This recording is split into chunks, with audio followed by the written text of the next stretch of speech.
This podcast is a member of the Place to Be Nation family. Visit us at placetobenation.com, the only place to be in your pop culture world. You are listening to Lucha Afterground. Hello, everybody, and welcome to Lucha Afterground, the premier Lucha Underground after show. My name is Max, and with me, as always, is Travis. Here we go. All right. Overall, is this a good episode of Lucha Underground or the greatest episode of Lucha Underground? I'm inclined to say it is.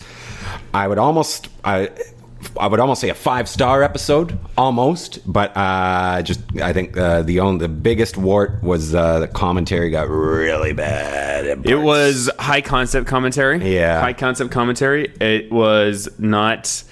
Yeah, a bit of a black mark, I would say. Mm-hmm. But it certainly didn't stand in the way of me enjoying the episode. Mm-hmm. It never overshadowed what was going on elsewhere, I don't think. Maybe once or twice. Yeah, there were times near the end when I was really kind of sick of it. But otherwise, I think I was going to save this till the end, but I'll say it. This was their Chinese restaurant. What does that mean? That Seinfeld episode where it only took place in the Chinese restaurant. Oh, okay. You know what I mean? A self-contained, like one long storyline the whole way through. Yeah. I love that they took that creative risk. I thought the vignettes, we'll get to it. But I was super, super happy with this episode. Totally. Yeah, me too. It was super revitalizing in a way. For my enthusiasm. Not that I was ever in doubt. But you knew that my last week I wasn't too thrilled with things. Yeah. I think a lot of it for me just came from how long it took to get to Aztec Warfare, and there was just so much treading water that I forgot how good the show could be. Yep. You know, this is Lucha Underground at its finest. I agree. Mm-hmm. I agree. Wow. You got any news and notes? Not a single one. Well, I will say that there have been some differing opinions on this week's episode. Really? Because of the intergender stuff? Because of intergender. That's it. Some people just don't like intergender wrestling. There were moments in this that not that I support intergender wrestling. Mm-hmm. You know, it's easy for me just to accept that. Yeah, this person looks smaller, but you know, they can go toe to toe with whoever, right? So for the most part, yeah. So I that's easy for me to make that leap of judgment. But there were times during the match when I was like, oh, this is gonna backfire for those people who are sensitive to it. Yeah. Oh yeah. All of Pentagon's slaps. Yeah. Oh yeah, we'll get to that. That was pretty much it. Yeah. Just the Pentagon slaps for me was just like that's a little much, and but they were unapologetic, and that's what I loved absolutely. About it. Me too. If you look at everything holistically for this episode, all the in-ring stuff, it all works. It all definitely works. It's just going. When you're watching it for the first time, you're experiencing it in sort of in chronological order. You can't see sort of the what's the expression? Forest for the trees? Something like that. Sounds about right. You know what I'm talking about? Where you're so focused on the one tree, you're not realizing you're part of this huge forest. Yeah. And definitely in the first match, it was sort of like, whoa, like this is just getting a little too weird in terms of the violence, and then the slaps just seemed, because it's across the chest. It's like there's breasts, and it's just like oddly sexual in a weird way. And then you got Vampiro on the mic being like, oh yeah. That's what I'm talking about. We'll get to all this shit. All right, well, let's do it. Lucha Underground Season 3, Episode 13. Starts with a recap. Dragon Azteca Jr. with Black Lotus. I'm so pumped about this episode, Trav. I just want to hit some soundboard real fast. Okay. Fantastic. Yeah. Then Dario Cueto with Dragon Azteca Jr. Pentagon Dark breaking both of their arms. That's Aztec Warfare 3, and then setting up this gauntlet match. Good bone breaking sound effects. Oh God, they're just awful. Yeah. That brings us to our first segment, which is Pentagon Dark and Vampiro. They bump into each other, kind of walking down. It looks like we're in like the back locker room or something backstage. Yeah, who knows? They kind of stand off. Vampiro talks trash. Says, just because I'm not your master anymore doesn't mean I've forgotten. Good stuff. Yeah, I thought it was totally good. I thought it was weird that they cut in clips into the vignette. Yeah, they had like to in-ring clips. Remind us. Yeah, I guess maybe they. I don't feel like I need to be reminded. No. But I'm a super fan. Mm-hmm. So That brings us inside, and we see the band name El Conjunto Nueva Ola, the best band in Lucha Underground history. Absolutely. We said it last week, say it again. This should be their everyday house band. Every single time. The best. Sets the mood. And that brings us to a new episode. Are we doing I'm going for it. Of Man in the Wedge. I gotta get that wedge. Wow, Travis, I'm shocked that we're doing this. It was a shady Mexican. And by that, I mean a Mexican hidden behind the shade. So don't read into that. He's not Canadian. He's from Alberta. But the reason why I'm bringing it up is because the new segment... I have my heads in my hands right now. Segment that I started last week. I just don't even know what to say. The chick on the side said she's got something to say. That's the same girl. The lady in black, who I will say now, I think she's kind of Lady J-esque. Do you know? Oh my God. Okay, wow, that's a deep cut. Yeah, I know exactly who you're talking about. Yeah, so that shows, like, whatever, this chick on the side may be saving our Man in the Wedge segment. Because I'm going to make I'm going to make the prediction right now. Okay. The black glasses, leather jacket woman is going to be the Man in the Wedge next week. Okay. And this gives us what kind of interesting insight into? It shows us that this is we're into the third day of tapings. Oh, okay. I got you. And there should be two more within the. Well, we would know that with the band. Yep. So then, what purpose does it serve? Oh, I can't believe we did. I thought for sure Man in the Wedge was done. Done. And now there's still a Man in the Wedge. This time it was a Mexican kid that's was Mr. really kind of Cisco. hidden in the shade, so I couldn't really make out much of him, but I could definitely make out the lady in black with the black glasses. I just can't believe you went with the shady Mexican comment. What? It's just a I don't know what you're saying. Super inappropriate. It was a Mexican boy or teenager or young adult, kind of obscured by shade. Travis, that would make him a shady Mexican. For all the Trav stereotypes for you to lean into, you had to go with the being obsessed with race. Shocked. Do you think I went with that title just for shock value? Quite possibly. Yes. Yeah, you're right. Okay, so Matt Stryker. That was a rejuvenating episode of Man in the Wedge. Oh yeah, I can't wait for next week. Matt Stryker starts building up this night. He gives all the names of the Black Lotus Triad and sets up the match. Vampiro sits in silence. Vampiro. His face looked so skinny. I know. He looked like he'd lost some weight. Yeah. Oh, have you seen more recent pictures of him? Looks like he's lost a lot of weight, actually. Oh, really? Yeah. Yeah. So that brings us to our first match: Pentagon Dark versus Doku. Matt Stryker reminds us of the gray areas here involved. That how Pentagon Dark is not a babyface, not a heel. This is good. This was important. I like this touch. I did. What I worry about is the way that they tried to sort of retcon the chanting, because I didn't like that either. Yeah. So Pentagon Dark walks out, everybody's chanting Cierro Miedo, and Stryker tries to push that, it's a complicated relationship. It's not that they're cheering for him, they're like taunting him. Yeah, that's bullshit. And I'm just like, what? Why is that? What was that necessary? Yeah, it was stupid. Yeah, didn't like that. Mm-hmm. This is my only issue with this thing is the commentary, and that was one of them. I like Melissa introduces Doku as being from the Far East. That's an old wrestling trope. Oh, nice. Yeah, like not even necessarily Far East, or from the Orient, or like the forest of the Amazon, or like things like this. Gotcha. Right? Yeah. Well, they had done that before. It was like Aerostars from the Cosmos, and the open road. Yeah, exactly. Yeah, so I like it. It's a good touch. So then Vampiro tells a story about, it's like Matt Stryker asks him what Doku means, and he goes off in a different direction. I just wrote, the fuck? Yeah, there was a lot of that, man. Especially in this first match.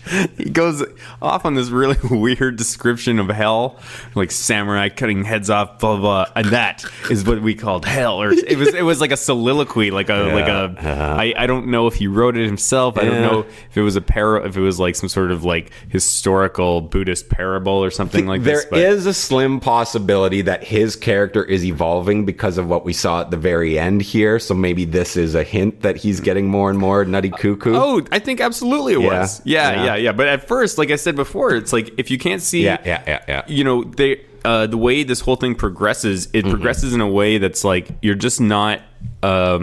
The fuck, like, what? Yeah, what the hell was that? But I guess that is kind of what they're going for. I don't know. But even if they're going for it, they're creating a character that I'm going to find annoying regardless. If it is this more creepy, pervy, violent. Well, it's asking a lot of somebody. I'm not saying on paper it might not be. It's not necessarily a bad idea. But you're asking for somebody.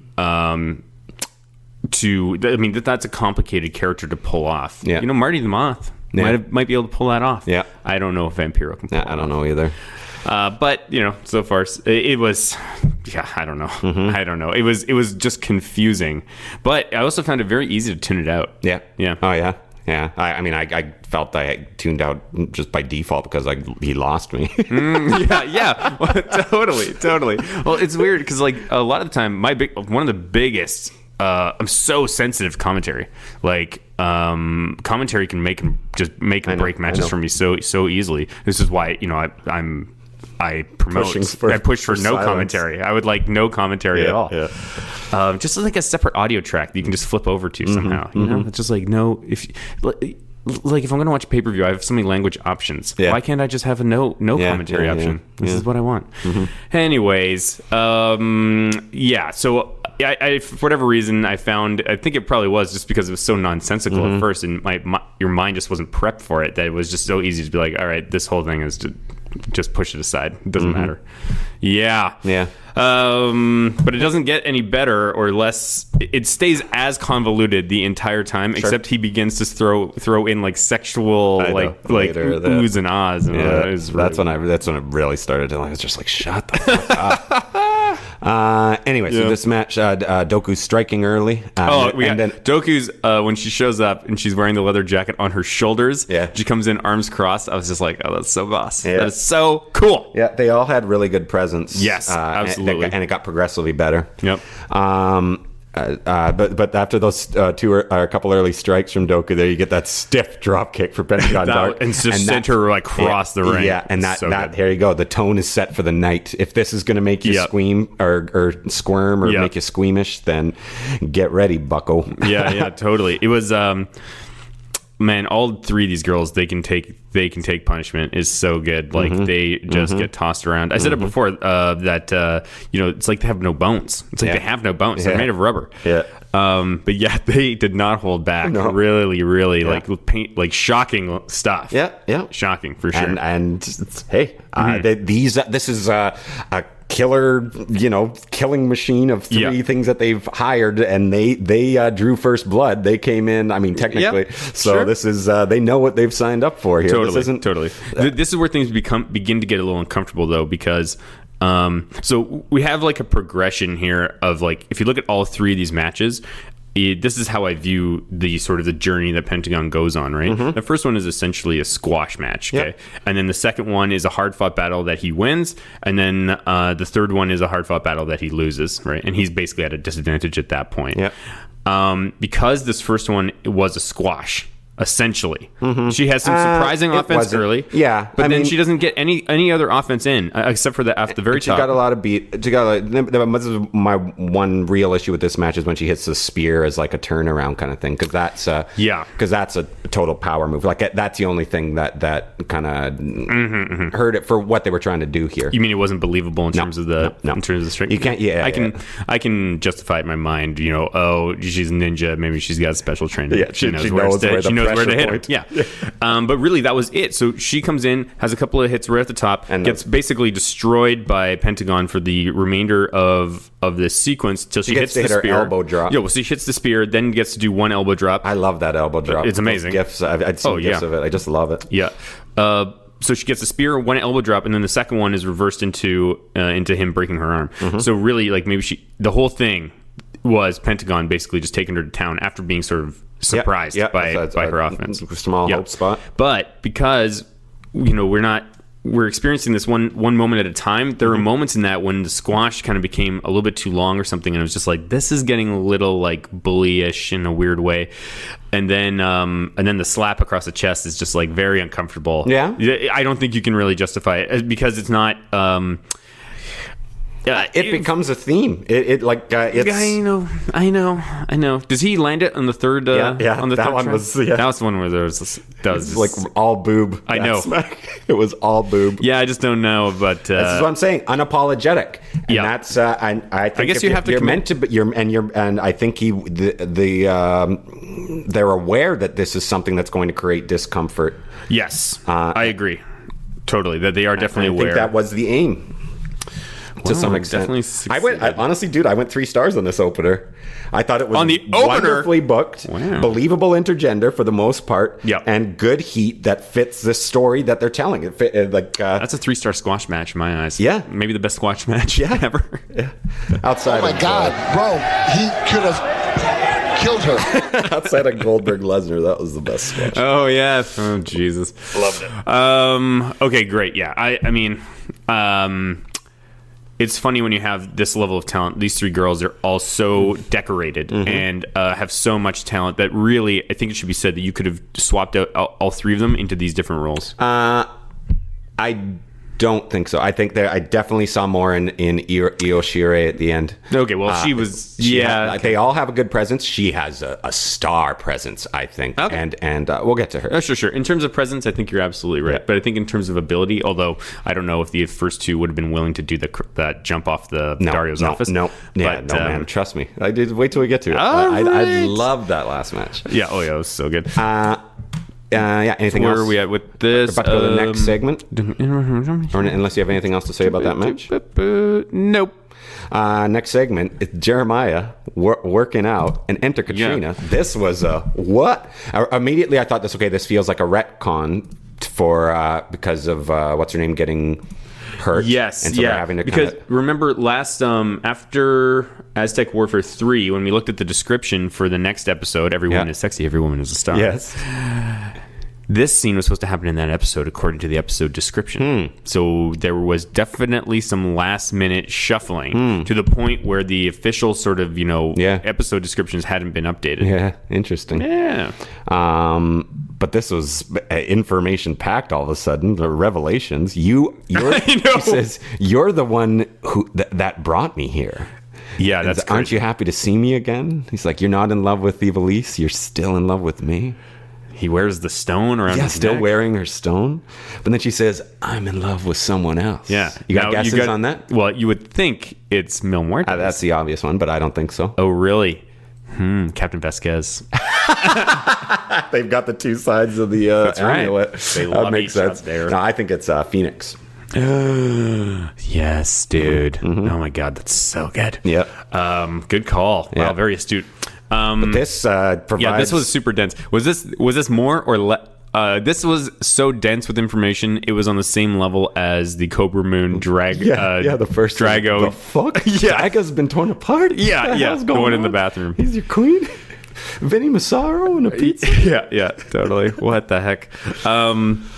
This was. I mean, I don't even know what to say about it. It's just. I'm glad that.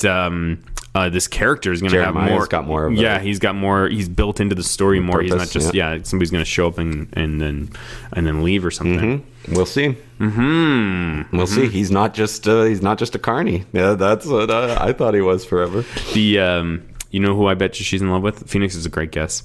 Nightclaw. It's Hernandez. Yeah, that's right. I am in love. I'm in love with Hernandez. Ever since he left, he's the only thing I can't get him out of my mind. Oh man! But before I go, let me lick your face. Snug. Next match. Pentagon Dark is on the mic before it starts and says, it doesn't matter who you bring out here. I will break all of your arms. It's just awesome. Yeah. Vampiro trashes... Who does he trash? I can't remember. Pentagon? Probably. Matt Stryker? No, probably something Pentagon. Pentagon, yeah. Oh, no, Lotus. I don't know. Or, I don't know. Anyways. This is the premiere. Lucha Afterground. I write so many goddamn notes and so quickly that I can't read my own shit. So we get Pentagon Dark versus Yurei. What's her name in Stardom? Her. I downloaded. So after you, Mayu Iwatani. yeah, or I found, I should say, the Stardom that 8 night big series they had. It was like kind of their last big event. Oh, it's like their G1. Yeah, but I'd only checked out 7 and 8, thinking, oh, well, like I saw Io Shirai's in the main event or like defending her championship in that. And then I find out just from match reviews that's like, usually expect better from her. So I'm like, oh shit. So I gotta I'm trying to track down more of her, but I wanted to find some of the other ladies as well. Oh yeah, totally. Yeah, man. I used to have anyways, yeah, there's lots of good stuff out there for sure. You know who introduced me to Stardom? I shouldn't give this person not like we had a conversation about it, but oh God, what's his name? He was on Team Angle. He's black. Sheldon Benjamin. Oh yeah. Sheldon Benjamin tweeted out a match. He was like, he went to a Stardom show and he was like, I just saw a 5-star match by this person. I was like, what the? Yeah. So checked it out. It was amazing. Yeah. They drew blood. Cool. Crazy. And a big girl. Yeah. Like. I must have shown you the Adele, redhead, right? The one you thought? Yeah, it looked like Adele. That's right. Of course. We've already talked about this. That's one of your favorite God. matches of 2016, I think. It was. Yeah, absolutely. Crowd's chanting Cero Miedo again. Dueling arm drags. There's a good pace here to start.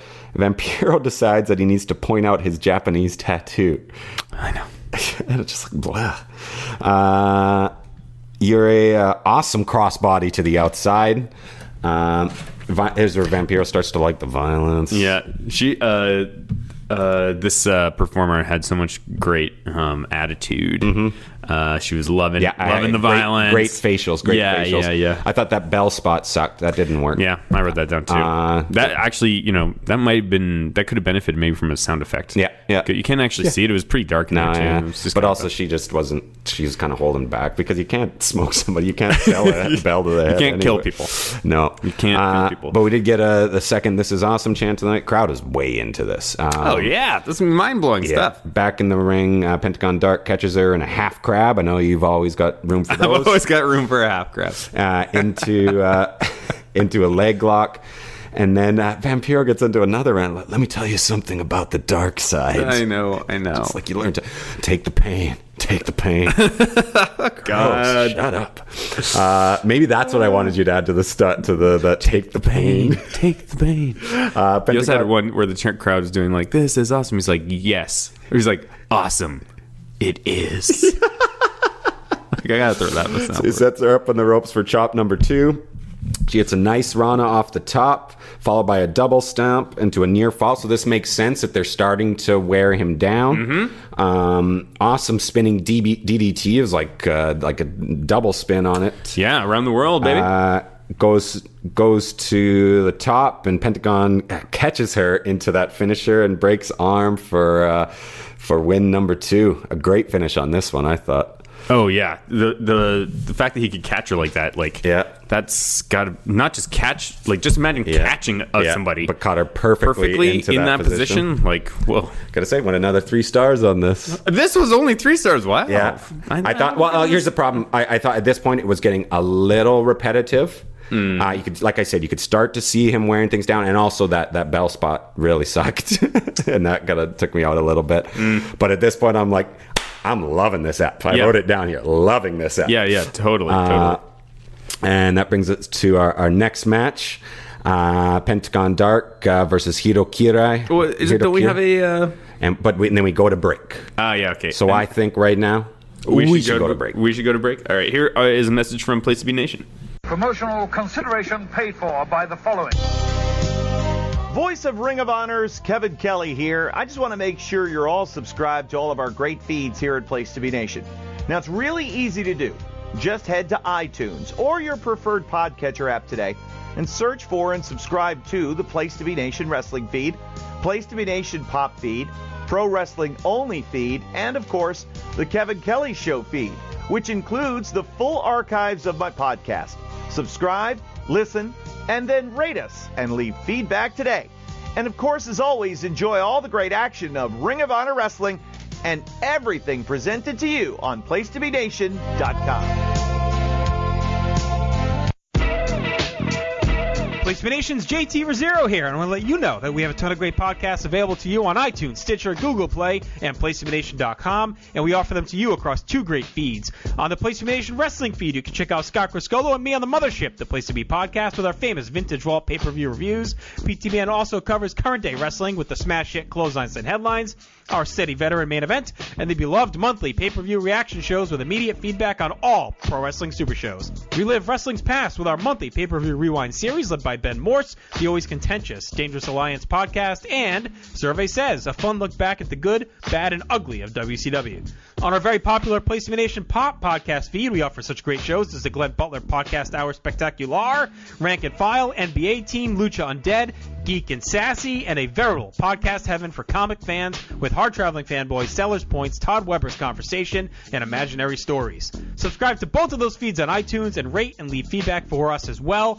All of these shows plus others available at PlaceToBeNation.com, where we cover pro wrestling, sports, movies, comics, plus tournaments and more. Be sure to support our site by using PlaceToBeNation.com/Amazon when doing your online shopping, and download our free Place to Be Vintage Vault Refresh ebooks via the links on the right-hand side of our site. We also want to thank our friends at Bonehead's Wing Bar in West Warwick, Rhode Island, and Fall River, Massachusetts, TheHistoryOfWrestling.com, and Scott Keats' Blog of Doom. Be sure to follow us on Facebook, Twitter, Instagram, and Tumblr as well. PlaceToBeNation.com, the only place to be in your pop culture world.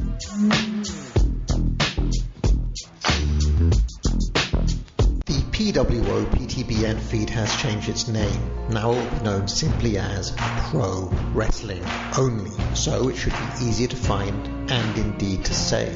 All of your favourite shows are still here, including Where the Big Boys Play, Letters from Kayfabe, Titans of Wrestling, Tag Teams Back Again, This Week in Wrestling, and many, many more, including our full archives of tremendous content. So make sure you subscribe to the Pro Wrestling Only feed today.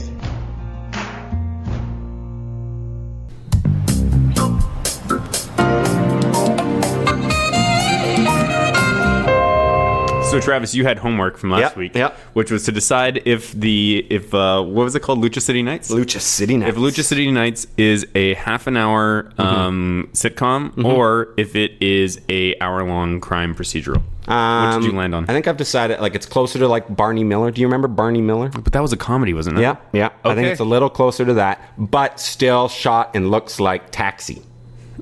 Okay. You know what I mean? Not shot in video, kind of has that kind of grittier look. I love it. Yeah. Most definitely. And where does it take place? So it's like the main set is the front of the precinct. It's the precinct. Yeah. Gotcha. Okay, right, cool. that's where you always see the Scarlet Pimpernella is always there. Yes. Has a running gag. Nice. The sassy POC who is the bailiff or whatever, who are the clerk. POC? Person of color. Oh, God. Well, that was very sensitive of you, Thank actually. you. Yes. Thank you. Well done. I did that on purpose. Yeah, no, that's good. And, of course, the angry chief, who we haven't... Oh, but would also... Well, remember we had Fit Finley. Yes. Dario Cueto. No, it was Darcio Cueto. Darcio Cueto. That's good. Yeah. I like Darcio Cueto. Played by Fit Finley. This is good. But we do also, I think we do need to cast that chief. But I think from there we might need to go outside the wrestling world and maybe go to like a Ed Asner type. No, well, you got to find that within the wrestling world. All right. Give us some tips. I'm going to throw out a Dutch Mandel. I like it. It's a good start. I think you're on the right track. I think we'll put him on hold. Okay. As an actor, getting on hold is sometimes it's kind of like, all right, because you got to wait. Okay, gotcha. I remember back in the day when I'd get put on hold, it'd be 90% success rate. Now it's down to about 60 or 70 in today's biz. Oh, really? Yeah. Are you blaming the biz? You're not blaming yourself? No, I just think it's different now. Sometimes you'll get a turn that says first refusal, and that used to mean I'm not getting this. I don't need a genuine answer. Thanks, though. Thank you for taking this moment to educate our listeners on the biz. Because I know a bit about the biz. All right. Okay. Violence. So next, speaking of violence, this is a killer segment. I loved this segment. Yeah. Matanza pounding on the wall in his cage. Darcio Kato enters, twirling his nightstick. Dario enters. Matanza doesn't want the title and roars, Mysterio. Reveals a bloody question mark. Which Dario, he's been punching into the wall. Into the wall. He's using his own blood It from looked his fists. awesome. It looked awesome. Yeah, it did look good. Really good. And Really good Dario set just direction. kind of quietly backs away. It was perfect. I'm going to make a nomination for segment of the year sequence. Wow. Of the season. That was It a little short. It was short, but it was perfect. Okay. No? Well, No. I mean, it didn't move me to that level. I loved it. But I think that's just a testament that we don't really have a lot of contenders at the moment. It's true. Okay. So that gets us back into the ring. Pentagon's waiting for Hitokiri, and we get a good sneak attack from her. That was such a smart move. Yeah. Such a smart move. And Matt Stryker puts her over early, as in that she's the most dangerous one. She hits starts that right after that sneak attack, a crazy moonsault to the outside. Yeah. Followed by an equally crazy tope. She gets a chair, and she is extra. Right away, I'm noticing she is extra aggressive compared to the previous two. Yeah, she's fired up. And that's why I really love her presence. Yeah. I find her incredibly sexy. Vampiro. She'll tear you apart. Speaking of what I just said, Vampiro starts to get more gross. Maybe that had grosser. some effect on your perception of the wrestler. No. I wrote that down before he started. Fuck, it was awful. Pentagon Dark thrown into the chairs. She's really playing up the heel. It was good. Dueling Lotus Triad and Pentagon chants. This is perfect. This is like, I don't know if they're pumping up the crowd there, but this is, if they're not, they're getting the precise desired response. Yeah, exactly. Nasty kick to counter from Pentagon. Holy shit, followed by a Sierra Miedo chant. The crowd was so hot for this. Yeah, it was and then so we good. get hard shot number 3, and as I said, that one was a full-on boob slap. Yeah. And then Jesus Christ, a face kick. And this is when I really wrote down and underlined unapologetic. Yeah, no doubt. About what they're doing with the intergender. Oh no, here's what you should have. Here's what needs to go to the soundboard. Dark arts, my friend. That's what he said. Okay, hold on a second. I can't remember what it was. God, dark arts, my friend. Okay. Let's. You gonna track it down? Yeah, I'm gonna try and. Okay, I'm just going to. We're cut right here. Yeah. Okay, wow, that was like a 15-minute process, but I think we got it. Are you ready? Totally worth it. Wait for it. Dark arts, my friend. There you go. So we can use this, when we don't know the answer to a question. Yeah. The answer is inevitably. Dark arts, my friend. We'll see. We'll see. Definitely worth the it. outside.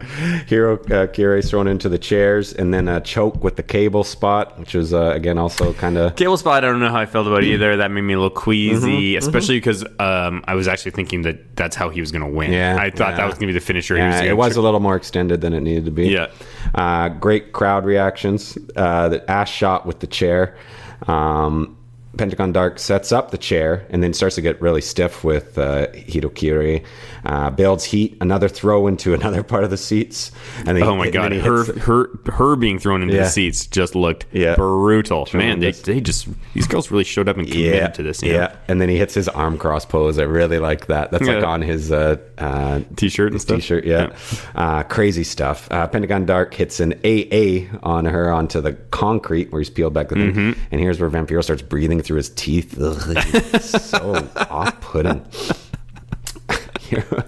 Hitokiri, am I saying it right? Hitokiri counters Pentagon Dark to hit his head onto the chair that was set up, and then runs up to the top of Dario Cueto's office and hits the dive. Totally. Wow, incredible. Yeah, and she did not delay. She threw him into the chair and capitalized immediately. Ran up. It was like she knew exactly what she was doing. It was great. It was so good. And it was momentous. But Matt Stryker could have phrased that a little better. I'm like, not that this is important, but that's the first woman to do it. I didn't mind that, actually. What I would have just done is like the only people who have done this are Angelico and who was the other one who did it? Aerostar. Yeah. Right. I don't know. I was totally fine with it. you come up with it off the top of your head. Yeah, I guess it could have maybe if they were purposely trying to make it monumental, then I think it could have been worthy of going back in and re-recording some of the commentary. Just for that one moment. I know that they are not apt to do that. Well, maybe they did. Maybe they went back and Vampiro added more of that. I gotta. This is awesome. Chant number 3 of the night. Hitokiri crawls over to Pentagon Dark, rolls him back in. Pentagon Dark gets a brief hope spot, which is great. This is what is really interesting, is starting to see him as a face in peril, and it evolved over time. It made sense. It was awesome. And she counters for that awesome sunset flip powerbomb for the win. Awesome. I went 3 3/4 on this match. Only 3 3/4. Okay, so for me, here's a question. It lost on that choke spot and and some things like that. Now for me, this yes, it was a series of short matches, but when I look at it, I actually see one match one match in its entirety. So did I. I almost thought about doing it like that. Like Pentagon Dark was an MVP for sure tonight. For sure, most def. We talked about it a couple weeks ago, but I'm not a fan of him wearing body armor. I know. I think this would have been a great opportunity for them to pull it off of him or somehow. Like maybe in the second one, so he has like battle damage. Yeah. That might like also kind of visually communicate a little bit more that he is now vulnerable. Anyways, how many different colors has he worn? Oh, dude, let's not. Pentagon does he have a change? Yeah, he's worn 2. Changed to dark, right? Yeah, so he was more white and black, and then he went to like this darker version with the sparkly hooded mask. I really love his gear right now. I know how much I just talked. I know I'm contradicting myself because I don't like the body armor, but overall the look, functionality aside, I think it's just amazing. I remember my favorite was when he had like this kind of underwater theme. I'm not gonna. We're not taking the bait this time. So Black Lotus starts at the top of the stairs. I get annoyed when we go into it and I'm listening to the replay. Really? Yeah. Sometimes I do. It's beginning to annoy me. You tell us. I know we've got some fans who like it. Anyways, Black Lotus starts out at the top of the stairs, and this was great. And the other 2 are behind them, just holding their arms. They're tough characters. Those characters must be tough. Yeah, and we go to the break. So it starts from that, like just approaching the ring. Marty can't start the match because Pentagon Dark is out cold, but Black Lotus just starts the beat down, pushes Marty Elias out of the way, pulls Pentagon Dark over and breaks his arm. It was so good. I did not see that happening at all. It was so good. Fucking awesome. Yeah, totally. And then of course, awesome. and Vampiro stands up smiling. Yes. We had another holy shit chant, and then Dragon Azteca Jr. stands at the top of the stairs, and I can already tell what's gonna happen. And I'm like, I love it. This is I didn't perfect. know. I thought for sure he was going to come down and start something with the Black Lotus Triad here. I was sure he's going to cash his receipt now too. Oh, it was great. And also confirmed that he was not killed by Chavo. Yeah. There you go. Good. Thinking he had been murdered. Yeah. I do like that Matt Stryker put over the kind of complex relationships between these 3 at this time. Totally. Then potential trio. Yeah. But because Trios tournament has got to be coming up. Yeah. So is it not like Dario to be like, all right, Black Lotus, Pentagon Dark, and Dragon Azteca Jr. You're a team. Oh, that'd be pretty and great. The Black Lotus Tribe, the 3 girls, you're another team. Yeah, that's what they have to go against. That'd be something. God, that'd be sick. But I like so the Black Lotus Triad is ordered to leave. Dragon Azteca Jr. shouts without a microphone en español, "This is my vengeance," and breaks his other fucking arm. It's so good. So good. Great stuff. As I wrote here, MVP stuff from Pentagon Dark. Yeah, it really was. He really showed a different levels. Like I said, to see that character in a face in peril, as a face in peril by the end, is so interesting. Really, really great. I loved it. Yeah. So is he just gonna be like have those kind of like stiff arms, like he has to go sideways through doors now with these monster who casts? knows? That would be hilarious. Yeah, Pentagon Dark. He just turns into he like broke this his back nerdy last season. Then he was in a robotic wheelchair. So maybe this time he could get some more like robotic. I'd like him to have the full on like stretched out like arm things, but also for some reason has to wear some headgear too, just to make him like extra. Like he also whacked my overbite, and he has to. So he just like turns into a nerd. I cannot even imagine what they're going to do with this. I know. And that's why it's so exciting. Yeah. I just love it. Yeah. I love it. This is my favorite episode this season, hands down. Yeah. This is probably my favorite, one of my top episodes of all time. I agree. Me too. And we didn't even mention the last segment. Yeah, totally. Cando's piano. Puma awakes, and we see this new creepy vamp saying, "Come with me." Mm-hmm. Like I said, a near perfect episode. Yep, for sure. I'm Chinese restaurant, the parking garage. Yep. I am getting a little annoyed that the only person to stay dead from being in those coffins is King Cuerno. Well, Conan. Is Conan. Yeah. And maybe King Cuerno. Yeah. But yeah, he could be back. At this point, one of the things I loved about Lucha Underground off the top was that characters died and stayed dead. Yeah. There was some finality to it, and it raised the stakes in an interesting way. And that was, I think, just an illusion. What's the number one rule in comics, man? I don't know. Only Bucky stays dead. Yeah, okay. But even not, and you know what the number 2 rule is? You know what? Hulk smash. That's fine. It's like for all those conversations, who would win in a fight between yeah. And the answer is always Hulk smash. That's fair. That's fair. I don't know. I just I wish those coffins would be more meaningful. And I was thinking about it. And so how can you do this while still maintaining all of your big characters and things like this?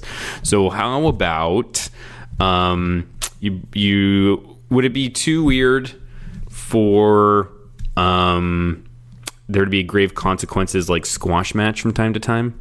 Like, just to clear up continuity. Yeah, totally. Like Daga. Okay, so or Nightclaw. Yeah, like okay, Nightclaw's and kill the guy quickly. Yeah, so put his gear on somebody else, shoot it real fast. He's dead. Does that guy though wrestle as Nightclaw elsewhere? That's a good question. Or like with that mask, even like is that his thing? It's got to be. No, I don't think so. Nightclaw. I don't know. I wonder what plans they had for him that have been tossed. I don't know. I hope that they had plans. You know what I think? I think originally they had plans for Bengala, and things went sideways with him. So they brought in Black Nightclaw. So now they're on the get ready Lucha Underground after show. Get ready. I'm thinking pretty soon. Snow leopard. Totally. Why not? Yeah. Snow leopards are found in like Russia, Kazakhstan area. There so we you could go. have like something like good, that. Good. I'm into it. Let's say, we still have not confirmed a season 4 yet. Mm-hmm. It sounds like it. I mean, no, man. It hasn't been. As soon as Lucha Underground is over, they're like, okay, this was a great idea. Unfortunately, we're just not making enough money to continue to do this. Yeah, the ratings are down. The ratings are way down. Yeah. So at some point, it's probably going to come to an end. I can envision a timeline where this is the last season. I can too. As soon as that happens, the whole thing is going to become this cult. Yeah, I agree. I think that's why when I was going to bring up how you had talked about syndication a while back. Yeah. I think that will be, and when I talked with Pete, he says this is a show that is meant to be, or like benefits from binge watching and repeated watching. Yeah. There's lore in it, right? And it's so digestible. Yeah. And so it's the type of thing, where you can flick it on, and just from like a few moments, you can sort of place it in the timeline. You can be like, oh yeah, this is this episode where this is kind of happening. So it's definitely like, listen, I will archive it. I'll show it to my kids. It's like, if it lasts for 10 seasons, it almost kind of loses a certain something about it, I think. Maybe. I tell you what, Trav, if this goes to season 10, there's still going to be like, the war is coming. Yeah, it's possible. Oh, I know. You're right. You might. I see what you're saying. I know it. Yeah, having it needs to an absolution. If they could go to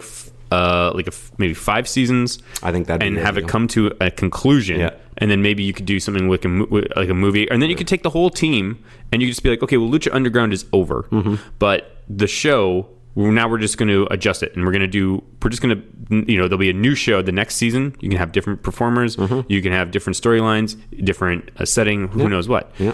So it's not like the people have to stop getting paid to do work, but I think this would benefit with like an actual conclusion. I agree. And I'm worried that there won't be. I'm worried that they'll just end and they'll just be over. Like I said, from what I've heard, that the ending or the tapings of season 3 had a sense of finality to it. So, yeah, we'll see. Next week. So Max has told me to stay away from the That's right. Titles. So I'll issue that warning to those of you out there as well, trying to avoid spoilers. Oh, wow. Okay. Huh. The next episode is called The Bulls of Boyle Heights. The Bulls of Boyle Heights. Scottie Pippen enters. Oh, okay, and here we go. So this is what's particularly interesting. The Battle of the Bulls tournament begins. I think that's the trios. Is that the trios? I think so. We still got to get back to some kind of new. Still 2-1 in Tejano Cage. Hey, haven't got back to that. No. Oh yeah. What the heck is that about? Oh God, who's ever gonna win is gonna become like a god. Yeah. There's so much stuff going on Half here. a medallion. What the hell? Jeremiah Crane is not just a carny. I forgot that one of them was gonna become a god. That's so wild. So the Battle of the Bulls tournament begins. Cortez Castro goes deeper undercover.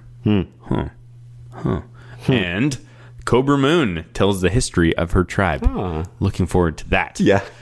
Because a lot of questions. Yeah. Do you think it's just she's just going to have a bunch of wrestlers sitting in front of her, like story time at like... yeah, I could see that, like kind of a vignette with just sort of like, maybe like a Taya style. Like, where they used to do those sort of like introductory vignettes? Yeah, we haven't seen any of those. I guess you don't really need to be introduced as much. That's true. And all we did get was the Rabbit Tribe Forever. I guess those would count as like an extended introduction. Yeah, totally. But yeah, I would think it'd be something like that. That's my guess. Sounds good. Yeah. Anything else you want to chat about? No, I did mention talking about comics. It reminded me that there's on the PTBN Pop feed, two of the Titans of Wrestling do a show, Kelly and Johnny Sorrow, called Imaginary Stories, and they've started looking at the Spider-Man, the Amazing Spider-Man, or Amazing Fantasy 15 up till Amazing Spider-Man until John Romita Jr. was done looking at it. It's in 2 parts. It's awesome, man. I highly recommend it. To hear them kind of go over all these storylines and what was going on with Peter in the 60s and how it was like trying to reflect and how different he was as a superhero because he was having real life problems. Some stuff that people have talked about a lot with the character, but it's really interesting and it's long, but how long?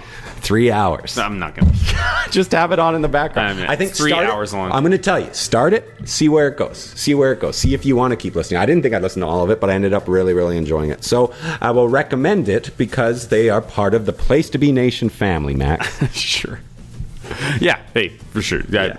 I'm not saying it's not that it's. I know. Nobody should listen to it. I'm just saying 3 hours. That's a lot of time. You don't have to do it in one sitting. PTBN Pop feed, by the way. What else did they have on the Pop feed? So there's Top Beers, good thing for that. A lot of recently they did Top 5 animated comic book shows. I think you'd like that because I know you're a big fan of Batman the Animated Series. Batman the Animated Series. I'm pretty sure that was number one. Pretty sure it was. And things like that. It's worth checking out. It's more comic book oriented than anything else on PTBN. Cool, but we like comic books. Yeah. That's pretty much it That's it? That's it. All right, we'll be here next week. The question is, will you join us?